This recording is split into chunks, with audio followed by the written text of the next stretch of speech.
पहलगाम हमले के बाद भारत ने पाकिस्तान में पल रहे आतंकवादियों के खिलाफ कार्रवाई की थी। इसके बाद जब पाकिस्तान ने भारत के खिलाफ हमले किए तो भारत ने फिर पाकिस्तान को धूल चटा दी।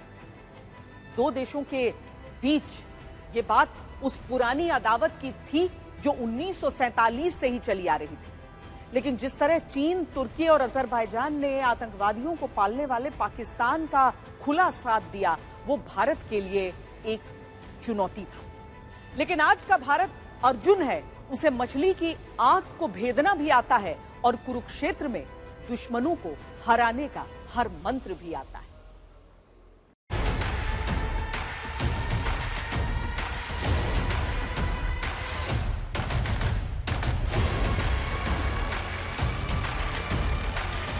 पाकिस्तान से दुश्मनी जग जाहिर है। चीन की फितरत भी भारत से छुपी नहीं है, लेकिन तुर्की और अजरबैजान का रवैया चौंकाता है तब जबकि भारत का इन दोनों देशों से कोई विवाद है ही नहीं।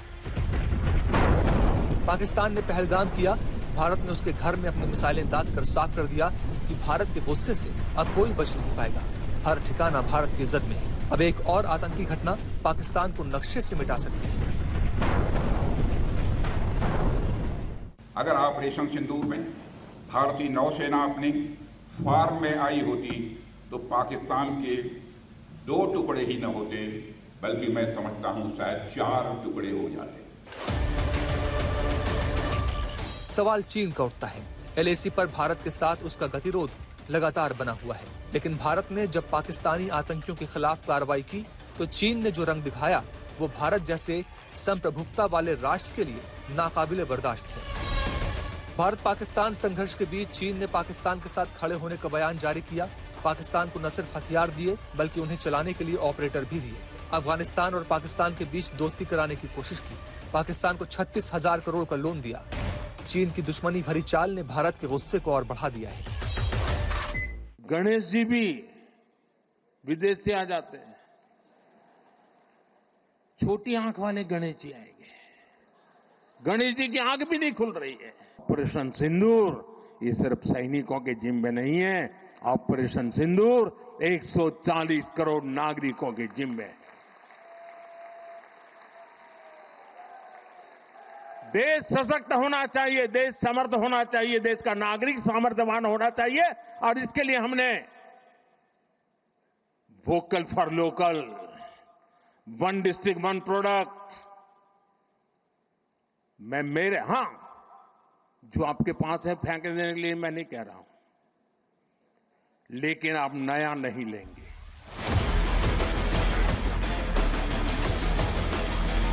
रहा सवाल तुर्की का, तो जब तुर्की में भूकंप आया था तो भारत ने तुर्की की दिल खोलकर मदद की थी। तुर्की के जख्मों पर राहत का मरहम लगाया था, लेकिन युद्ध जैसी बनती स्थिति में तुर्की ने अपनी वफादारी न सिर्फ पाकिस्तान के साथ दिखाई बल्कि भारत के विरोध में खड़ा भी हो गया।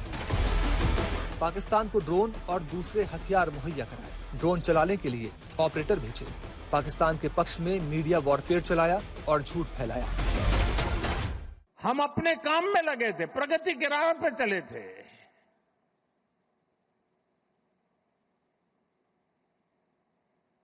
हम सबका भला चाहते हैं और मुसीबत में मदद भी करते हैं,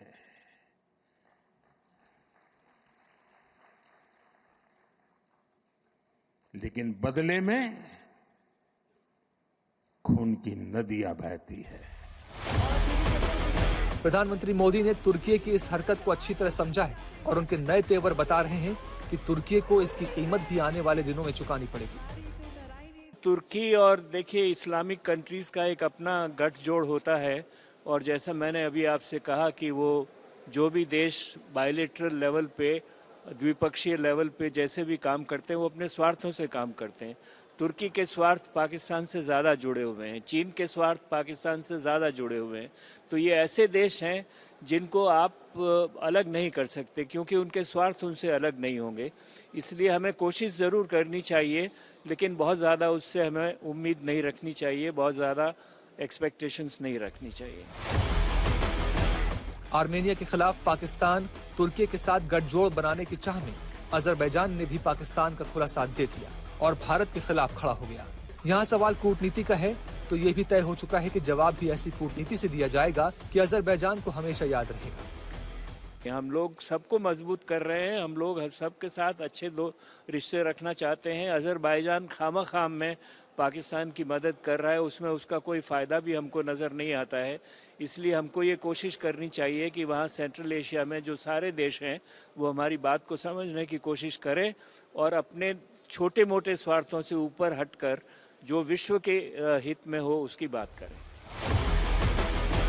पाकिस्तान तो हमेशा से ही बेनकाब था, लेकिन ऑपरेशन सिंदूर के बाद तुर्की, अजरबैजान और चीन जैसे देशों के चेहरों से रहा सहा नकाब भी उतर गया।